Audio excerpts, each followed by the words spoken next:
The fighters were P-47 Thunderbolts, the best the 8th Air Force had. They could protect the bombers for exactly 175 miles before fuel forced them home. After that, the B-17s would be on their own. This had happened before. 8T-821M on October 14, 1943, 291 B-17 Flying Fortresses turned toward Schweinfurt, Germany, while their fighter escorts prepared to turn back in less than an hour. The bombers were heading for the ball-bearing factories that kept the German war machine running. Without fighter escort for the final 400 miles, they would face the full fury of the Luftwaffe alone. 2 months earlier, on August 17, 60 bombers had been shot down in a single day. The week before, on October 8, 30 bombers were lost over Bremen. The crews called these missions suicide runs. 10 men flew in each B-17. Most never made it to their 25th mission.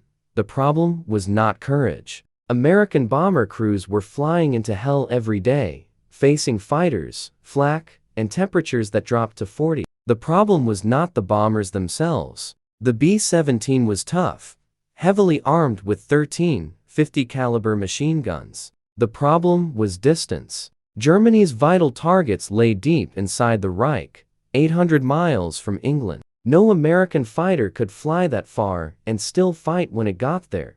The P-47 had a combat radius of 175 miles. The P-38 Lightning could stretch to 300 miles with drop tanks, but Berlin was 580 miles away. The Ruhr Valley was 400 miles. Every mile beyond fighter escort range meant more bombers shot down, more crews killed or captured.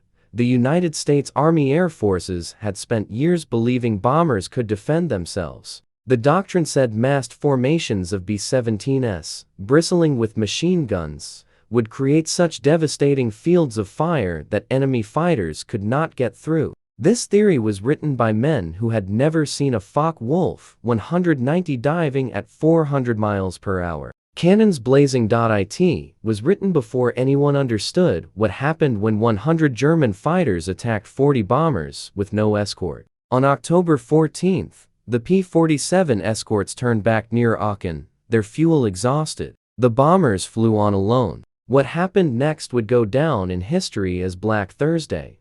Of the 291 bombers that launched that morning, 60 were shot down. 600 men were killed or captured in 5 hours. Another 17 bombers returned with damage so severe they had to be scrapped. 121 more were damaged, but repairable. The 8th Air Force had lost over 20% of its attacking force in a single mission. At that rate, the entire bomber force would be destroyed in 5 missions. Strategic bombing was failing. The war effort was in crisis. And sitting in a filing cabinet at Wright Field in Ohio was a report about a fighter plane the Army Air Forces had been ignoring for 2 years, a plane that could have prevented Black Thursday entirely. The fighter was called the P-51 Mustang, and the story of how it was ignored, rejected, and nearly thrown away before becoming the most important fighter of World War II begins not with American generals or Pentagon officials,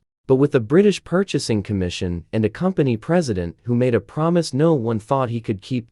In January 1940, James Howard Dutch Kindleberger was president of North American Aviation, a company that had never built a fighter plane. It manufactured trainers, the At-6 Texan, that taught pilots how to fly. His company was good at making training aircraft, reliable at meeting contracts. But fighters were different. Fighters required advanced engineering, cutting-edge aerodynamics, engines that could produce maximum power at altitude. North American Aviation had none of that experience, but when Sir Henry Self of the British Purchasing Commission walked into Kindleberger's office in January 1940, he was not looking for innovation.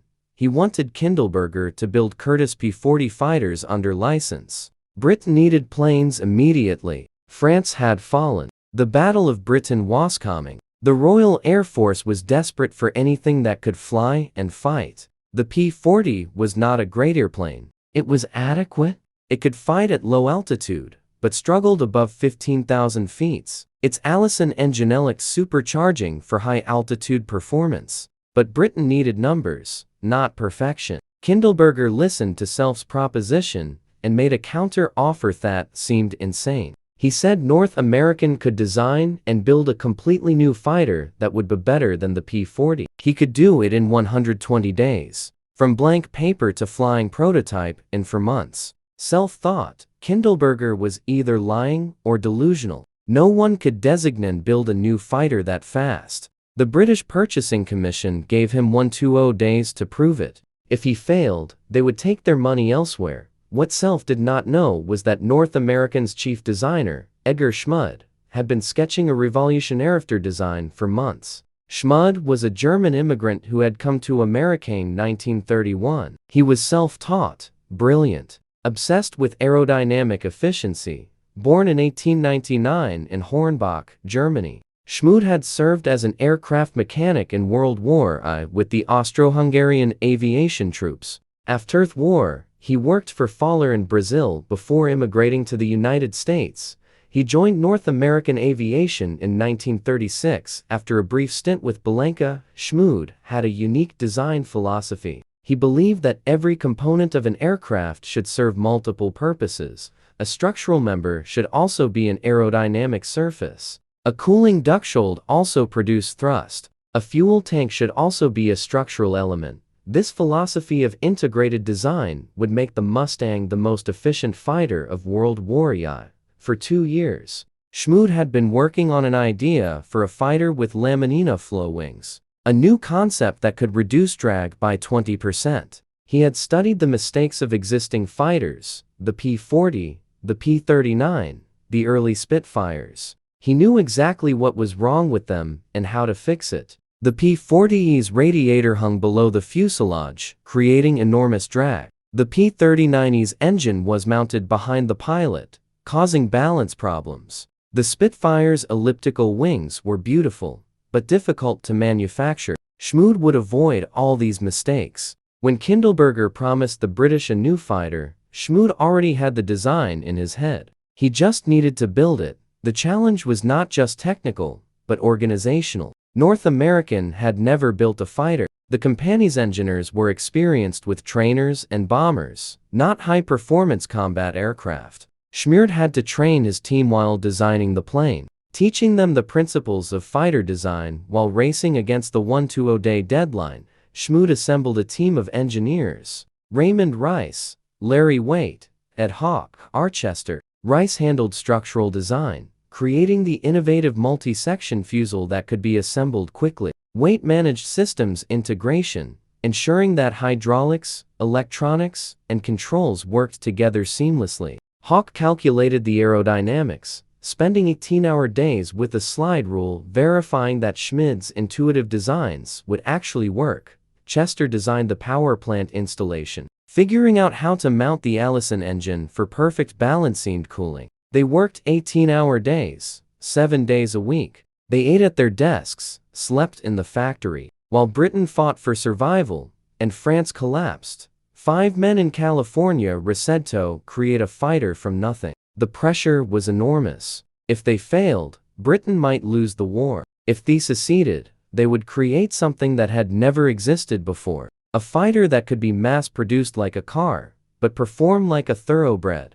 The design they produced was unlike anything flying. The wings used laminar flow airfoils developed with NASA's predecessor, RACA. These wings maintained smooth airflow much longer than conventional wings, reducing drag dramatically. The cooling system for the engine was revolutionary. Instead of draggy external radiators, Schmued buried the radiator in the fuselage behind the pilot. The heated air exiting the radiator would actualize thrust, turning waste heat into propulsion. Every surface was mathematically calculated for minimum drag. The fuselage was created using conic sections, a technique that produced perfectly smooth surfaces. The plane was designed for mass production with the airframe divided into 5 major sections that could be built separately and assembled quickly. 78000 man-hours later, on September 9, 1940, the prototype rolled out of the hangar.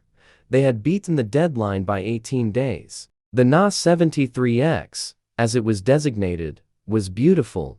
Even sitting still, it looked fast. The problem was it had no engine. Allison was late delivering the V-1710. On October 26, 1940, test pilot Vance Breeze took off in the Na-73X for its first flight. The plane exceeded every performance target. It reached 390 miles per hour, faster than any American fighter in production. It was stable, responsive, easy to fly. The British were impressed enough to immediately order 320 aircraft. They named it the Mustang. The early testing revealed both the Mustang's promise and its limitations. The laminar flow wing worked exactly as Schmued had predicted, maintaining smooth air flow at speeds that caused other fighters to buffet and shake. The radiator scoop, which many critics had said would cause excessive drag, actually produced a small amount off thrust, as Schmued had calculated. The heated air exiting the radiator created what would later be called the Meredith effect, named after the British engineer who had theorized it,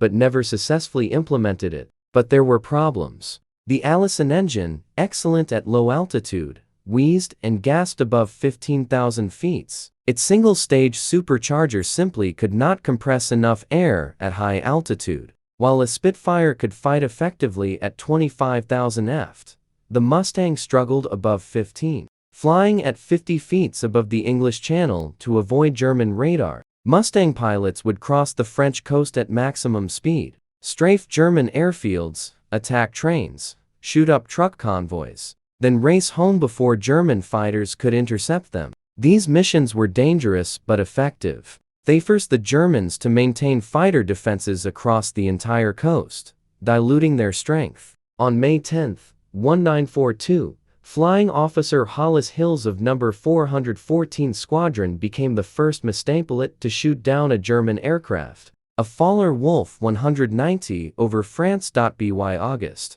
RAF Mustangs had claimed 20 German aircraft destroyed, but the were minor successes compared to what was coming. The real potential of the Mustang remained locked behind the limitations of its Allison engine. But the United States Army Air Forces wasn't interested. When two examples were delivered to Wright Field in 1941 for evaluation, they sat on the ramp for months with only 1 hour of test flight logged. The Army Air Forces was committed to other fighters. Republic was building the P-47. Lockheed had the P-38. Bell was producing 39s. Curtiss was still making P-40s. The Mustang was seen as a British project built for foreign money, irrelevant to American needs. The evaluation report, when it was finally written, acknowledged the plane's excellent low-altitude performance, but criticized its high-altitude limitations due to the Allison engine's single-stage supercharger. The resistance at Wright Field was both institutional and personal. Major General Oliver Eccles, chief of the Material Division, had already committed the Army Air Forces to the P-47 as its primary fighter. Eccles controlled procurement for the entire Army Air Forces. His word determined what planes were built, what engines were developed, what weapons were deployed. He saw the Mustang as a distraction from established programs. The P-47 was American-powered, American-built. The Mustang was tainted by its British origins. Wright Field's test pilots filed lukewarm reports about the Mustang. They complained about the cockpit layout, Thagan arrangement, the fuel system. They found fault with everything except the plane's actual performance, which was superior to every American fighter then in production. One test pilot wrote that the Mustang handled like a truck compared to the P-40. This was technically true at very low speeds, but irrelevant in combat, where speed and acceleration mattered more than slow speed handling. The bureaucratic resistance extended beyond Wright Field.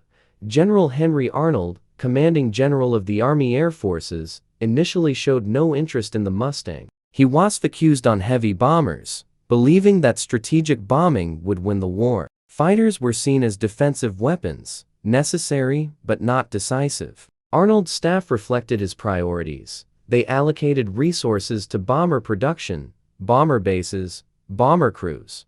Fighters got what was left over. Even when the British demonstrated the Mustang's potential, American officials remained skeptical. In July 1942, the RAF used Mustangs for the first long-range reconnaissance mission over Germany. Flying from England to Cologne and back, a distance of 800 m, the Mustangs photographed German installations and returned without loss. The mission proved the Mustang's range capability.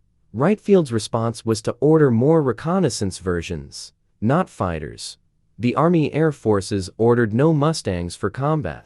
Instead, they ordered 500 modified as dive bombers, designated a 36 Apache. Another 310 were ordered as reconnaissance aircraft. But as a fighter, the plane that would eventually save the bomber offensive was ignored. The Mustang went to war with the Royal Air Force, while the United States Army Air Forces continued losing bombers at catastrophic rates. The man who would change everything was not a general or a Pentagon official. Lieutenant Colonel Thomas Hitchcock, JRB, was 41 years old, too old for combat flying, but he had connections that reached to the highest levels of power. In World War I, at age 17, he had joined at the Lafayette Flying Corps, scored 3 victories, been shot down, captured, and escaped from a German prisoner of war camp by jumping from a moving train and walking 100 miles to Switzerland. Between the wars, he became one of the world's greatest polo players and a successful investment banker. When World War II began, Hitchcock volunteered for combat, but was rejected for being overage. Instead, through his friend John Wynant, the American ambassador to Britain, he became assistant air attaché at the embassy in London. It was supposed to be a desk job. Hitchcock turned it into a one-man crusade to revolutionize American fighter aviation.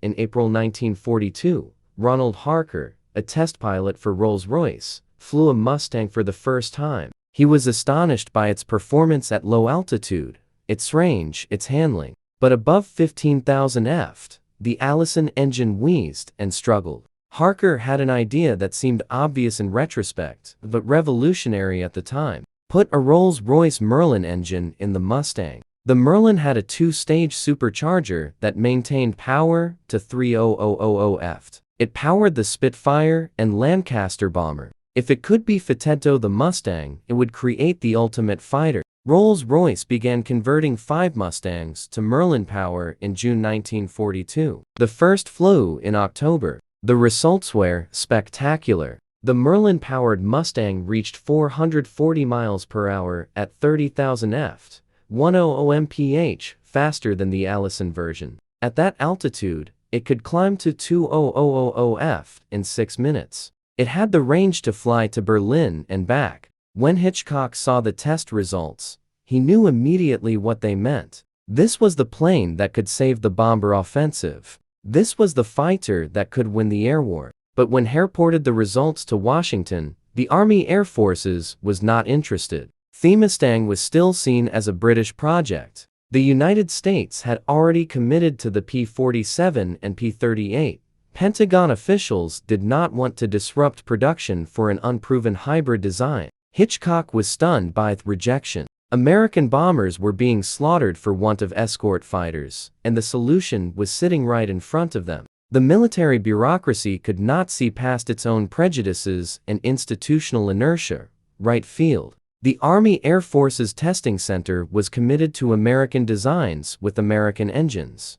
The Mustang with a British engine was considered almost traitorous. Major General Oliver Eccles, chief of the Material Command at Wright Field, had already decided the P-47 would be the primary Army Air Forces fighter. He controlled procurement. His word was law. But Hitchcock had not survived a German prison camp and walked across Switzerland to give up now. If official canals would not work, he would go around them. He began what his biographer called a guerrilla campaign to force the Army Air Forces to accept the Merlin Mustang. He flooded Washington with performance data. He invited influential friends to watch flight demonstrations. He hosted dinner parties where he cornered generals and undersecretaries. He wrote directly to General Henry Arnold, commanding general of the Army Air Forces, bypassing the entire chain of command. Arnold initially dismissed Hitchcock's appeals. The Army Air Forces had invested too much in existing fighters to change course.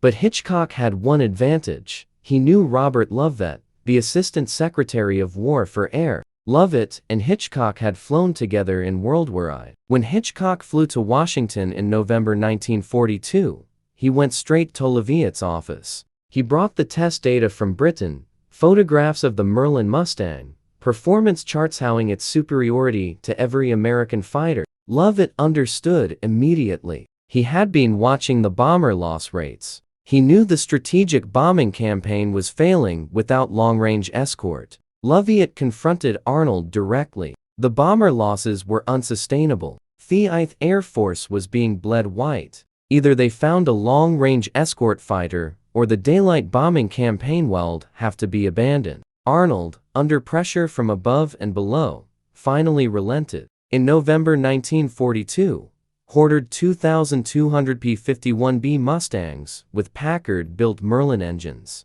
North American Aviation would produce them at Englewood, California, and a new plant in Dallas, Texas. But ordering Zeppelins and getting them into combat were two different things. Production did not begin until June 1943. The first P-51B did not reach England until November 1943. By then, the 8th Air Force had lost over 1,000 bombers. 10,000 men were dead or captured. The delay had cost lives that could have been saved. The technicalities of producing the Merlin Mustang were enormous. The Packard Motor Company had to retool its Detroit factories to build the Merlin engine under license. Every component had to be converted from British to American measurements. Every specification had to be translated from British to American standards. Packard engineers discovered that Rolls-Royce craftsmen had fitted many parts during assembly, adjusting each engine individually for optimal performance. This was impossible in mass production.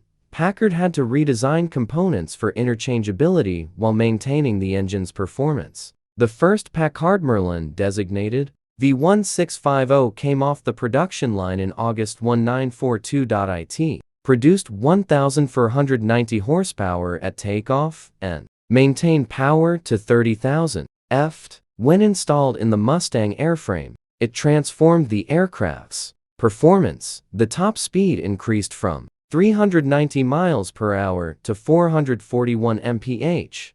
The service ceiling rose from 31,000 feet to 42,000 feet. More importantly, the Mustang could now fight effectively at the altitudes where bomber formations flew. North American Aviation faced its own production challenges. The company's Englewood, California plant was already at capacity, building B-25 Mitchell bombers. To produce Mustangs in quantity, North American had to build an entirely new factory. The summer and fall of 1943, bomber losses reached catastrophic levels. The raid on Schweinfurt Regensburg on August 17 cost 60 bombers. The Bremen raid on October 8 lost 30 bombers. Monster on October 10 lost another 30. Bomber crews were calculating their odds of survival with grim mathematics. At current loss rates, a crew had a 1 in 4 chance of completing their 25 mission tour. Morale was collapsing. Some crews were refusing to fly. The strategic bombing campaign was on the verge of failure.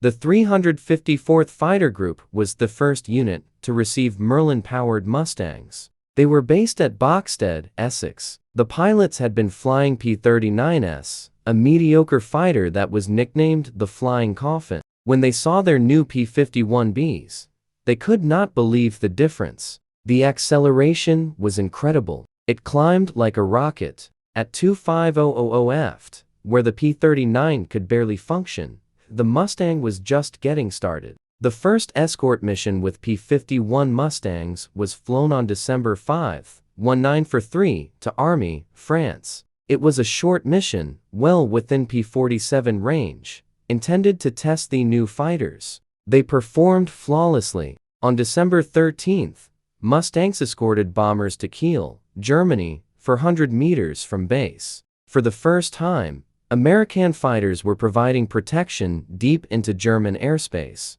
On December 20, Mustangs flew to Bremen. On January 7, 1944, they escorted bombers to Ludwig, 500 meters from England. The impact was immediate and dramatic. In October 1943, before Mustangs arrived, the 8th Air Force lost 9.1% of bombers that attacked their targets. In January 1944, with limited Mustang escort, loss dropped to 6.3%. By February, with more Mustangs arriving, losses fell to 3 of 5. The bomber crews called the Mustangs their little friends. For the first time since the bombing campaign began, they had protection all the way to the target and back. The Mustang pilots quickly developed tactics to maximize their effectiveness. Instead of staying close to the bomber formations, they ranged ahead and to the sides, hunting German fighters before they could attack. Colonel Donald Blakesley of the 4th Fighter Group pioneered these aggressive tactics.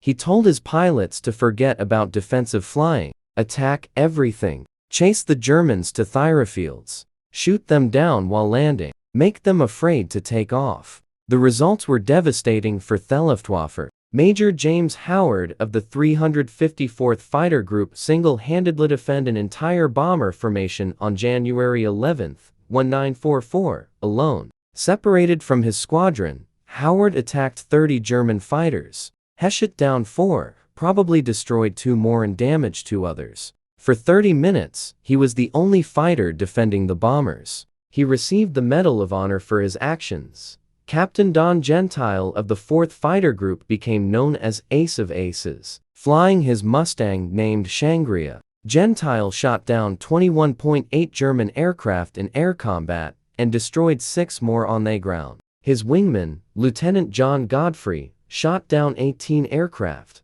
Together, they formed the most successful fighter team in the 8th Air Force. General Dwight Eisenhower called Gentile one-man Air Force. Major George Prey of the 352nd Fighter Group achieved the highest score of any Mustang pilot. On August 6, 1944, Prey shot down 6 Messes 109 seconds in a single mission, despite suffering from a hangover from a party the night before. Prey led his squadron against a formation of 30 German fighters attacking bombers over Hamburg. In minutes of combat, Prey destroyed 6 enemy aircraft, saving dozens of bombers. He would eventually shoot down 26.83 German aircraft before being killed by American anti-aircraft fire on Christmas Day, 1944.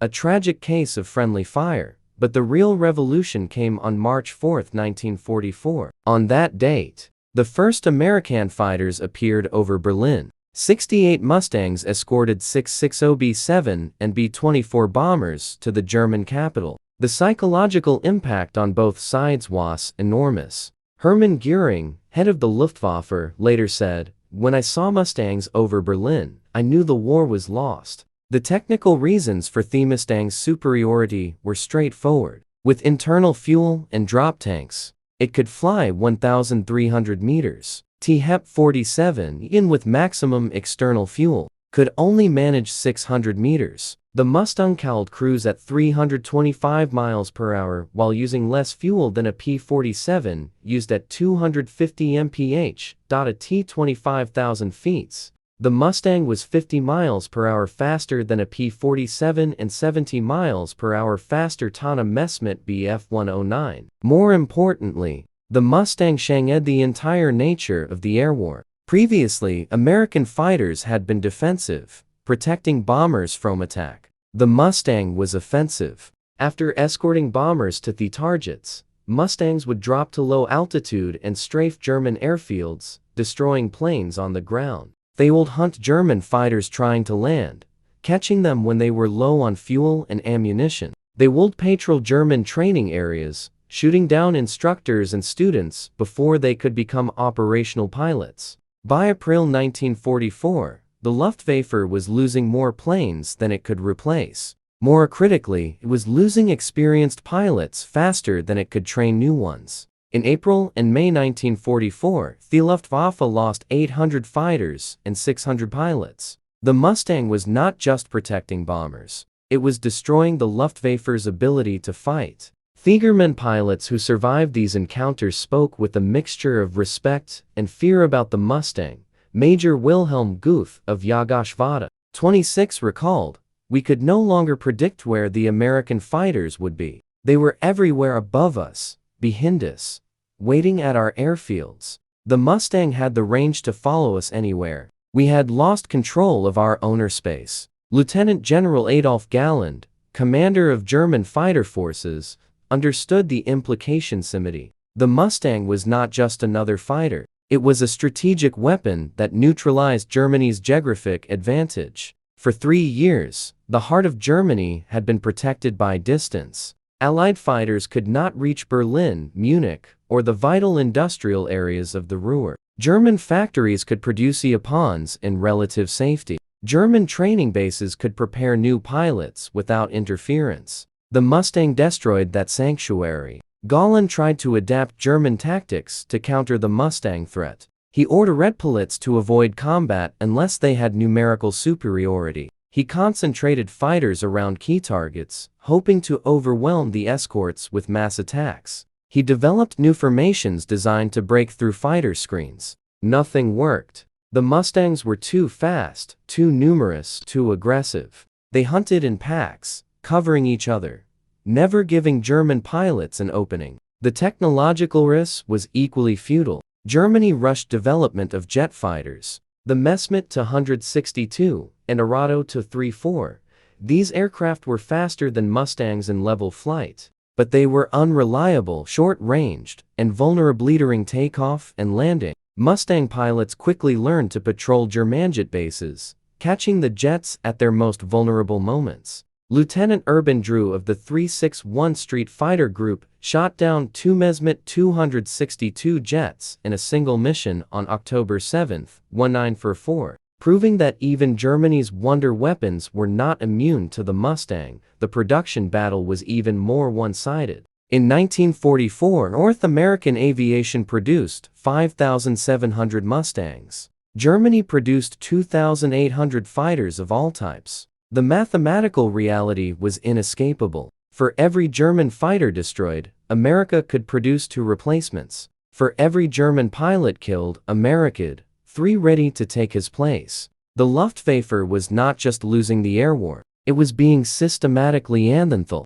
German pilots developed a gallows humor about their situation. They joked that the Luftwaffe's new mission was to provide target practice for American fighters. They called themselves the Suicide Squadron because their life expectancy was measured in weeks, sometimes days. New pilots arriving from training were called lambs because everyone knew they would be slaughtered. The few veterans who served became increasingly fatalistic. They flew because it was their duty, not because they believed they could win. By June 6, 1944, when Allied forces landed at Normandy, the Luftwaffe could only manage 300 sorties over the invasion beaches. The Allies flew 14600 sorties the same day. The air superiority that made D-Day possible had been won by the Mustang. The statistics tell the story. In 1943, before Mustangs arrived, American fighters claimed a ratio of 1 German fighter shot down for every 1.2 American fighters lost.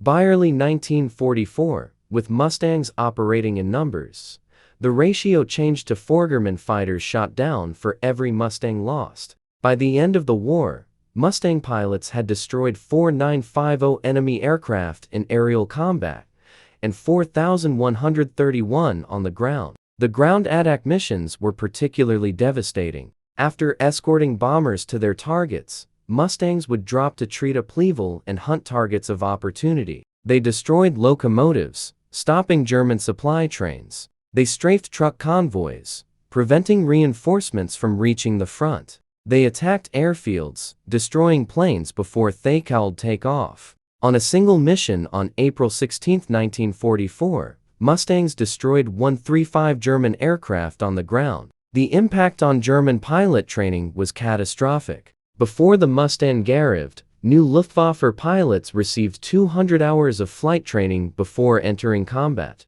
By early 1944, that had been reduced to 100 hours. By the summer of 1944, new pilots were being sent into combat with less than 50 hours of flight time. They were not pilots. They were victims waiting to be shot down. Veteran German ace Gunther R., who survived the war with 275 victories, described the situation. "We were sending children to their deaths, boys who could barely fly, let alone fight. They would take off in the morning and be dead by noon. The Mustangs were waiting for them. Experienced pilots in superior aircraft. It was not see. When a B-17 went down, 10 families received telegrams. 10 mothers cried. 10 sets of dreams died over Germany. North American Aviation built 15586 Mustangs during the war. They served in every theater with every Allied Air Force. After the war, they continued flying in Korea,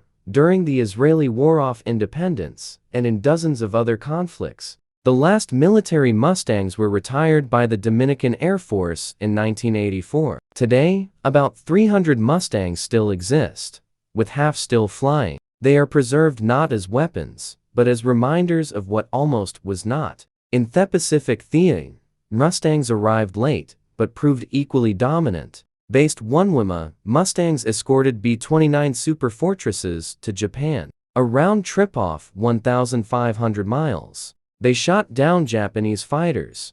Strafed airfields attacked shipping. On April 7, 1945, Mustangs shot down 21 Japanese aircraft without loss. The Japanese, like the Germans before them, found their airspace had become a hunting ground for American fighters. The very long-range missions over the Pacific pushed the Mustang to its limits. Pilots flew 7-hour missions, sitting in cramped cockpits, managing fuel consumption with obsessive precision. 1 gallon too much burned on the outbound leg meant ditching in the ocean on the way home. Navigation had to be perfect. Aeon dairy error over 1,500 meters of ocean meant missing the tiny island of Uamentrally. Yet they did it day after day, extending American air power to the Japanese homeland. When the Korean War began in 1950, the Mustang was supposedly obsolete. Jets had taken over the fighter role, but the F-80 Shooting Star jets lacked range and loiter time for close air support.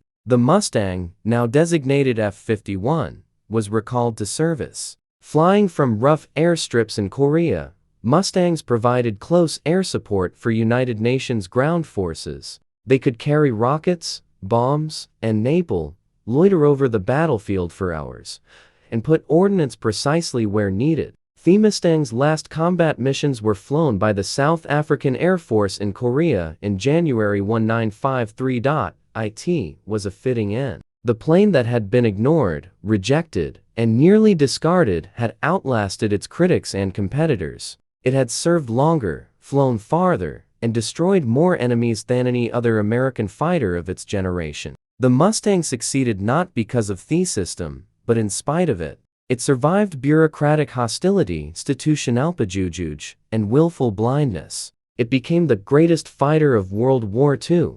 Not because American military leadership recognized its value, but because a German immigrant designer created something revolutionary. A British commission was desperate enough to fund it, and a polo-playing former fighter pilot refused to accept no for an answer. In 1943, General Adolf Galland, commander of German fighter forces, was asked by Hermann Göring what he needed to win the air war. Galland replied, "Give him Mustangs." He was being sarcastic, but he was also acknowledging a simple truth. The Mustang was not just the best American fighter or the best Allied fighter. It was the best fighter, period. And it almost never happened at all. The most telling statistic is not the number of German planes shot down or the number of bombers saved. It is this. Between October 1943 and May 1944, the period when Mustangs were arriving in, the loss rate for 8th Air Force bombers dropped from 9.1% to 2.7%. That difference, 6.4%, represented hundreds of bombers and thousands of lives. Those were men who came home because the Mustang finally arrived. They were men who would have died if the bureaucracy had gotten its way. James Howard Kindleberger died in 1962 at his funeral. Dozens of former bomber pilots attended. They were not there because he ran an aircraft company. They were there because his plane had saved their lives. One of them, former B-7 pilot William Lay, a Medal of Honor recipient, said at the service, "Every time I see a Mustang, I think of the friends who made it home because that plane was there. And I think of the friends who did not make it home because it came too late." The P-51 Mustang changed the air war over Europe. It made the invasion of Normandy possible. It saved countless Allied lives. But its greatest achievement was not what it did, but what it represented. The triumph of innovation over bureaucracy, of performance over politics, of results over regulations. It was proof that sometimes the best weapon is the one the system does not want. Sometimes the most important victories are won not on the battlefield, but in the conference rooms and corridors, where decisions are made or avoided, where planes are ordered or ignored, where wars are won or lost before they are ever fought. If you found this story compelling, please take a moment to like this video. It helps us share more forgotten stories from the Second World War. Subscribe to stay connected with these untold histories. Each one matters. Each one deserves to be remembered, and we would love to hear from you. Leave a comment below telling us where you are watching from. Our community spans from Texas to Tasmania, from veterans to history enthusiasts. You are part of something special here. Thank you for watching, and